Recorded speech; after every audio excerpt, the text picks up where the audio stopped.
বর্তমানে বাংলাদেশের জাতীয় জীবনে ইতিহাসের একটি গুরুত্বপূর্ণ বাক বদলের সময় অতিক্রম করছি। আমাদের সামনে 12 ফেব্রুয়ারি বাংলাদেশের জাতীয় নির্বাচন অত্যাসন্ন। এই নির্বাচনকে কেন্দ্র করে আগামী বাংলাদেশে একটি গুরুত্বপূর্ণ মেরুকরণ ঘটবে বলে আমরা আশা করছি। সংগ্রামী জনতা, আজকে আমরা 11টি দল হাতে হাত রেখেছি। আমরা ঐক্যবদ্ধভাবে নির্বাচনে অংশগ্রহণ করেছি, যার কারণে বাংলাদেশের এক প্রান্ত থেকে আরেক প্রান্ত পর্যন্ত মানুষের মধ্যে আবেগ, উচ্ছ্বাস এবং ব্যাপক এক গণজোয়ার সৃষ্টি হয়েছে। এই গণজোয়ারের কারণ হলো বাংলাদেশের মানুষ, সংগ্রামী মানুষ, অনেক রক্ত ঝরিয়ে সংগ্রামের দীর্ঘ পথ পাড়ি দিয়ে বাংলাদেশ অর্জন করেছে। 1971-এর মহান মুক্তিযুদ্ধের মধ্য দিয়ে যে স্বাধীন সার্বভৌম বাংলাদেশ এদেশের মানুষ অর্জন করেছে, স্বাধীনতার পূর্ববর্তী সময়গুলোতে দীর্ঘ প্রায় 100-200 বছর পর্যন্ত এদেশের মানুষ ভিনদেশী শাসকদের দ্বারা শাসিত হয়েছে। 190 বছর এদেশের মানুষ শাসিত হয়েছে ইংরেজ বেনিয়াদের দ্বারা। মধ্যখানে দীর্ঘ সময় এদেশের মানুষের উপর খবরদারি করেছে কলকাতার দাদা বাবুরা। সর্বশেষ 24 বছর এদেশের মানুষের উপর শোষণ চালিয়েছে পশ্চিম পাকিস্তানের খান পাঠানরা। তিনটি আধিপত্যবাদকে বিতাড়িত করে 71-এর মহান মুক্তিযুদ্ধের মধ্য দিয়ে বাংলার মাটিতে লাল সবুজের পতাকা উড্ডীন হয়েছে। স্বাধীনতার পর এদেশের মানুষ এক বুক আশা নিয়ে, অনেক স্বপ্ন নিয়ে তারা প্রতীক্ষা করছিল। তারা মনে করেছিল বাংলাদেশে এখন মানুষ তাদের অধিকার পাবে, ন্যায্য অধিকার। তারা আর বৈষম্য এবং শোষণের শিকার হবে না। কারণ ইতিপূর্বে সবসময় বাংলাদেশের মানুষকে শাসন করেছে বিদেশি শাসকরা। 71-এর পরে বাংলার মানুষ মনে করলো এখন তো আমাদের স্বজাতি ভাইরাই আমাদেরকে শাসন করবে, কাজেই এখন আর শোষণ হবে কেন, এখন আর বৈষম্য এবং জুলুম কেন হবে, এখন কেন বাংলার মানুষ তাদের ন্যায্য অধিকার থেকে বঞ্চিত হবে। এই কারণে বাংলাদেশের মানুষ এক বুক ভরা আশা নিয়ে ইনসাফ এবং সামনের প্রত্যাশা দিন গুজরান করছিল। এভাবেই কেটে গেল একদিন, 2 দিন নয়, যুগের পর যুগ, অর্ধ শতাব্দীকাল পেরিয়ে 54 বছর পর্যন্ত কাটলো। বাংলার মানুষ কি পেল? বাংলার মানুষ দেখল শাসকের রং পরিবর্তন হয়েছে, শাসকের জাত পরিবর্তন হয়েছে।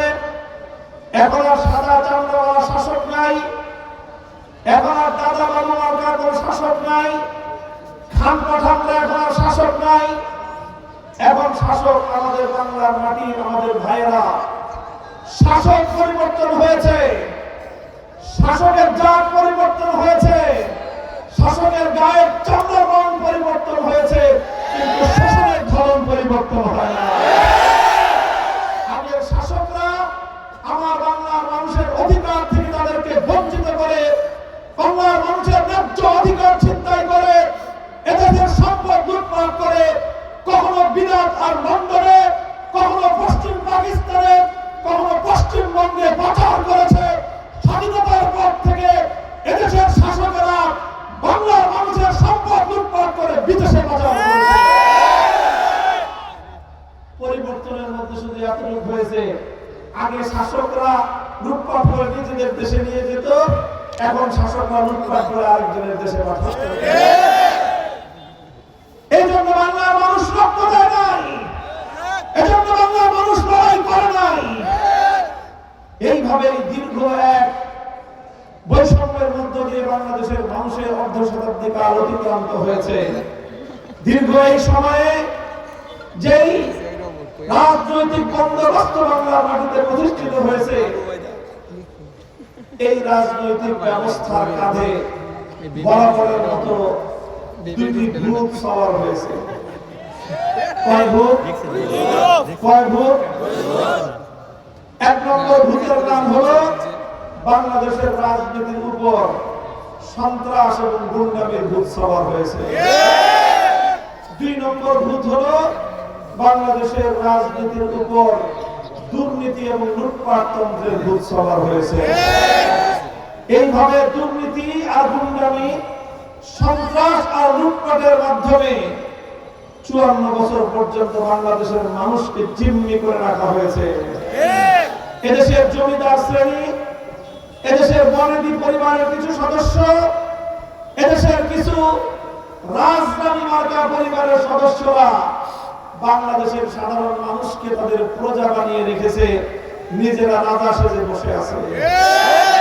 আর সেই রাজারা নিজেদের ক্ষমতার স্বার্থে একদল লাঠিয়াল তৈরি করেছে, নিজেদের ক্ষমতার স্বার্থে একদল গুন্ডামস্তান তৈরি করেছে, নিজেদের ক্ষমতার লাঠিয়াল হিসেবে হেলমেট বাহিনী তৈরি করেছে, ক্ষমতার স্বার্থে হাতুড়ি বাহিনী তৈরি করেছে। সেই হেলমেট বাহিনী, সেই হাতুড়ি বাহিনী, সেই সন্ত্রাসী মস্তান বাহিনী বাংলাদেশের মানুষকে খুন করে, গুম করে গোটা বাংলাদেশটাকে মৃত্যুপরিতে পরিণত করেছিল। এদেশের মানুষের পিঠ যখন দেয়ালে ঠেকে গেল, মানুষের আর পেছন দিকে আর যাওয়ার কোন রাস্তা নাই, তখনই এদেশের বাংলার মানুষ, নিপীড়িত মানুষ জেগে উঠল। সর্বপ্রথম জেগে উঠল আমাদের ছাত্র সমাজ। স্কুল থেকে বেরিয়ে আসলো আমার সোনামণিরা, কলেজ থেকে বেরিয়ে আসলো আমার তরুণ সন্তানেরা, ইউনিভার্সিটি, কলেজ, ইউনিভার্সিটি, বিশ্ববিদ্যালয়, প্রাইভেট এবং পাবলিক বিশ্ববিদ্যালয়গুলোতে বেরিয়ে আসলো আমাদের যুবক সন্তানেরা। কওমি মাদ্রাসা, আলিয়া মাদ্রাসা সব ভেদাভেদ ভুলে গিয়ে 4 কোটি ছাত্র জনতা টেকনাফ থেকে তেতুলিয়া হাতে হাত রেখে জালিমের বুলেটের সামনে বুক পেতে দাঁড়িয়ে গেল। রক্ত দিল আবু সাঈদ মুগ্ধরা, 1,500-এর বেশি মায়ের কোল খালি হলো। বাংলার মাটি আমার ছাত্র জনতার রক্তে ভেসে গেল। 30,000-এর বেশি যোদ্ধা হতো, জুলাই যোদ্ধা। তারা বন্ধুত্ব বরণ করলো, মাথা, বুকে, পেটে জালিমের বুলেট বহন করে আজও তারা হাসপাতালের বিছানায় কাতরাচ্ছে। আমাদের অনেক ভাই জীবনের তরে বন্ধুত্ব বরণ করেছে, অনেক ভাই চিরদিনের জন্য চোখের দৃষ্টি হারিয়ে অন্ধত্বকে বরণ করেছে। অনেক রক্ত, অনেক অশ্রু, অনেক কান্নার বিনিময়ে 24 জুলাইয়ের বিপ্লবের মধ্য দিয়ে বাংলাদেশের মানুষ দ্বিতীয়বারের মতো স্বাধীনতার স্বাদ আস্বাদন করেছে। এরপরে বাংলার মানুষ স্বপ্ন দেখতে আরম্ভ করলো, তারা আবার নতুন করে আশায় বুক বাঁধলো। তারা মনে করলো আমার বুঝি বাংলাদেশে, বাংলার রাজনীতিতে পুরোনো দিনের সেই লুটপাটের রাজনীতি, দুর্নীতির রাজনীতি, সন্ত্রাসের রাজনীতি, গুন্ডামির রাজনীতি বুঝি আর ফিরে আসবে না। দুঃখ এবং পরিতাপের বিষয়, 24 বিপ্লবের মাধ্যমে পুনর্বাসিত কিছু মানুষ তারা আবার নতুন করে বাংলাদেশে ফ্যাসিবাদ এবং স্বৈরতন্ত্র ফিরিয়ে আনতে পাগল হয়ে উঠল। তারা আবার লুটপাটের মহোৎসবে মেতে উঠল, তারা চাঁদাবাজি শুরু করলো। বাংলার মানুষ আবার তারা নাবিশ্বাস উঠে গেল তাদের। চাঁদার পয়সা গুনতে গুনতে আমার দেশের দরিদ্র, গরিব, পথের ফুটপাতের ব্যবসায়ীরা পর্যন্ত আক্রান্ত। এই অবস্থায় এদেশের মানুষকে মুক্তির পয়গাম শোনানোর জন্য 11টি দল ঐক্যবদ্ধ হয়ে আমরা 11 ভাই হাতে হাত রেখেছি। আমাদের এই ঐক্যের উদ্দেশ্য কোন ব্যক্তি, দল বা জোটের ভাগ্য বলা নয়।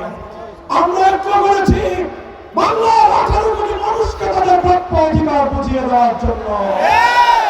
তাই আজ গোটা বাংলাদেশে অভূতপূর্ব এক জাগরণ টেকনাফ থেকে তেতুলিয়ায় যেই জাগরণ সৃষ্টি হয়েছে, ইনশাআল্লাহ আগামী 12 ফেব্রুয়ারি ব্যালট বিপ্লবের মাধ্যমে বাংলাদেশের রাজনীতি থেকে সন্ত্রাস এবং দুর্নীতি বিদায় গ্রহণ করবে। সংগ্রামী সাথী ও বন্ধুগণ, বাংলাদেশ জামাত ইসলামী, জাতীয় নাগরিক পার্টি এনসিপি, বাংলাদেশ খেলাফত মজলিস,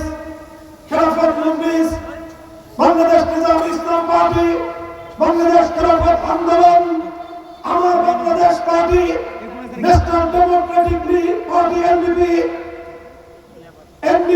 তারপরে Bangladesh development party, Bangladesh labour party সহ এই 11টি দল আজকে ঐক্যবদ্ধ হয়ে সারা বাংলাদেশে প্রতিটি সংসদীয় আসনে ওয়ান বক্স পলিসির ভিত্তিতে একজন করে প্রার্থী আমরা মনোনয়ন দিয়েছি। আপনাদের এই কিশোরগঞ্জের কেন্দ্রীয় আসন, কিশোরগঞ্জ সদর এবং হোসেনপুর নিয়ে কিশোরগঞ্জ 1 সংসদীয় আসনে অনেকদিন আগে থেকেই রিক্সা মার্কার কাণ্ডারি, কিশোরগঞ্জের মাটি মানুষের সন্তান, কিশোরগঞ্জের মানুষের আস্থার প্রতীক মুফতি হেদায়েতুল্লাহ হাদী আজ প্রায় অর্ধ বছর ধরে মানুষের দুয়ারে দুয়ারে, মানুষের দ্বারে দ্বারে রিক্সা দাওয়াত নিয়ে পৌঁছে গিয়েছে। এভাবে জনপ্রিয়তার একটা অন্যতম মাইল ফলক তিনি স্পর্শ করেছেন। এরপরে আমরা যথাসময়ে এই আসন থেকে ঐক্যবদ্ধ প্রার্থী ঘোষণা করতে পারিনি। আমরা চেষ্টা করেছি সর্বতভাবে যে একজন প্রার্থী আগামী নির্বাচনে আমাদের 11 দলের পক্ষ থেকে একমাত্র ক্যান্ডিডেট হিসেবে নির্বাচনে প্রতিদ্বন্দ্বিতা করে। আলহামদুলিল্লাহ অনেক বিলম্ব হলেও আজকে আমাদের মঞ্চ থেকে বাংলাদেশ জামাত ইসলামী, জাতীয় নাগরিক পার্টি এনসিপি সহ আমাদের 11 দলীয় নির্বাচনী ঐক্যের প্রধান দলগুলো আমরা ঐক্যবদ্ধভাবে আজকের মঞ্চ থেকে 11 দলীয় নির্বাচনী ঐক্যের অন্যতম প্রধান দায়িত্বশীল হিসেবে আমি কিশোরগঞ্জ 1 আসন থেকে মুফতি হেদায়েতুল্লাহ হাদী এবং তার প্রতীক রিকশা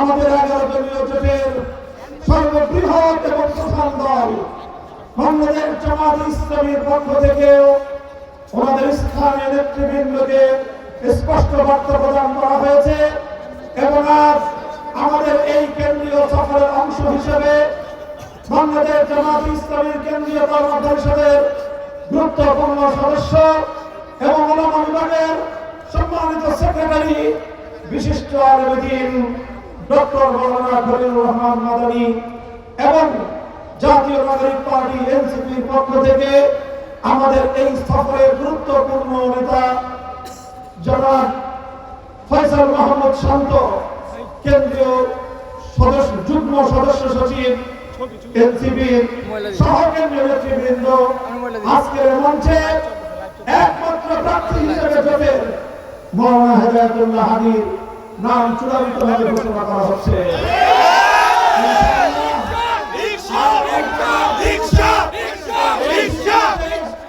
এই দিনগুলোতে আপনারা এই রিকশা প্রতীককে এই আসনের প্রতিটি ঘরে ঘরে, প্রতিটি মানুষের দ্বারে দ্বারে, ধর্ম বর্ণ নির্বিশেষে সব ধর্মাবলম্বীদের কাছে, হিন্দু হোক, বৌদ্ধ হোক, খ্রিস্টান হোক, মুসলমান, নারী হোক, পুরুষ হোক, সকল মানুষের জন্যই রিকশা মার্কা হলো বাংলাদেশের জাতীয় যানবাহন। বড় লোকরা তো রিকশা সাধারণত চড়তে চায় না, গাড়ি ঘোড়াতেই চলে, কিন্তু দামি দামি গাড়িতে চড়ে রাস্তাঘাটে যখন যানজটে আটকা পড়েন, ওই গাড়িতে চলে আর বাড়িতে পৌঁছতে পারেন না। তখন শেষ মুহূর্তে এসে হলেও বড় লোকরা গাড়ি থেকে নেমে বাড়িতে পৌঁছার জন্য রিক্সাতেই চড়ে বসে। তাহলে বড় লোকদের শেষ আশ্রয় গরিবরা। গরিব যারা আছেন দেখা যায় যে কোনো কাম কাজ না থাকলে, চাকরি নাই, বাকরি নাই, কর্ম নাই, কিছু নাই, কোনো কিছু করতে না পারলে শেষ পর্যন্ত একজন গরিব মেহনতি মানুষ চিন্তা করে আর কোনো যখন উপায় নাই, একটা রিক্সা নিয়ে রাস্তায় নেমে পড়ে। তাহলে গরিবেরও শেষ ভরসা রিক্সা, তাহলে বড় লোকেরও শেষ আশ্রয় রিক্সা, গরিবেরও শেষ ভরসা রিক্সা। শহরেও চলে রিক্সা, গ্রামেও চলে রিক্সা, পাকা রাস্তায়ও চলে রিক্সা, কাঁচা রাস্তায়ও চলে রিক্সা, বাংলাদেশে সবচেয়ে বেশি চলে রিক্সা, সবার ঘরে ঘরে যায় রিক্সা, বাংলাদেশের জাতীয় যানবাহন রিক্সা, বাংলাদেশের ঐতিহ্যের একমাত্র যানবাহন রিক্সা। এই রিক্সা প্রতীককে আগামী জাতীয় সংসদ নির্বাচনে কিশোরগঞ্জ 1 আসন থেকে জাতীয় সংসদে পাঠাতে হবে ইনশাআল্লাহ। পারবেন তো আপনারা ইনশাআল্লাহ? মনে রাখতে হবে 12ই ফেব্রুয়ারি নির্বাচন অন্য সাধারণ 10টি নির্বাচনের মতো নয়। এবারে নির্বাচন আগামী বাংলাদেশের ভাগ্য পরিবর্তনের নির্বাচন। এবারে নির্বাচন বাংলাদেশের রাজনীতি থেকে পেশি শক্তি, কালো টাকা, সন্ত্রাস এবং গুন্ডামিকে উৎখাত করার নির্বাচন। এবারের নির্বাচন বাংলাদেশ থেকে দুর্নীতি আর লুটপাট ইত্যাদিকে বিতাড়িত করার নির্বাচন। এবারের নির্বাচন হবে একসাথে দুটি নির্বাচন। কয় নির্বাচন? কয় নির্বাচন? এক। এই জন্য প্রত্যেক ভোটারকে ভোট কেন্দ্রে দুটি করে ব্যালট পেপার দেওয়া হবে। কয়টা ব্যালট? দুটি। একটা ব্যালট হবে সংসদ নির্বাচনের, সেই ব্যালটে প্রতীক থাকবে, মার্কা থাকবে, রিক্সা মার্কা, ধানের শীষ মার্কা, আরো অন্যান্য মার্কা থাকবে। আরেকটা ব্যালট দেওয়া হবে, সেই ব্যালটে কোনো মার্কা থাকবে না, সেখানে শুধু দুটো কথা থাকবে, একটা হলো হ্যাঁ আর একটা হলো না। এটা হলো গণভোটের ব্যালট। তো সংসদের ব্যালটে কিশোরগঞ্জ 1 বাসী সিল মারবে রিক্সা মার্কায়। সিল মারবে কোন মার্কায়? আর গণভোটে সিল মারবে হ্যাঁতে। গণভোটে সিল মারবে কোথায়? স্লোগান তুলতে হবে, গণভোটে হ্যাঁ দিন, বলতে পারেন গণভোটে হ্যাঁ দিন, রিক্সা মার্কায় গণভোটে হ্যাঁ দিন, গণভোটে হ্যাঁ দিন, গণভোটে হ্যাঁ দিন। আমরা প্রথম দিন থেকে গণভোটের ব্যাপারে আমাদের অবস্থান পরিষ্কার, যে কোনো মূল্যে বাংলাদেশের গণভোটে হাঁকে জয়যুক্ত করতে হবে। 1,500 জুলাই যুদ্ধ, বীর শহীদদের রক্তের জুলাই বিপ্লবকে ব্যর্থ হতে দেওয়া যাবে না। 30,000 যোদ্ধা জুলাই যোদ্ধাদের স্বপ্নের জুলাই বিপ্লবকে সার্থক করতে হলে গণভোটে হাঁকে জয়যুক্ত করতে হবে ইনশাআল্লাহ।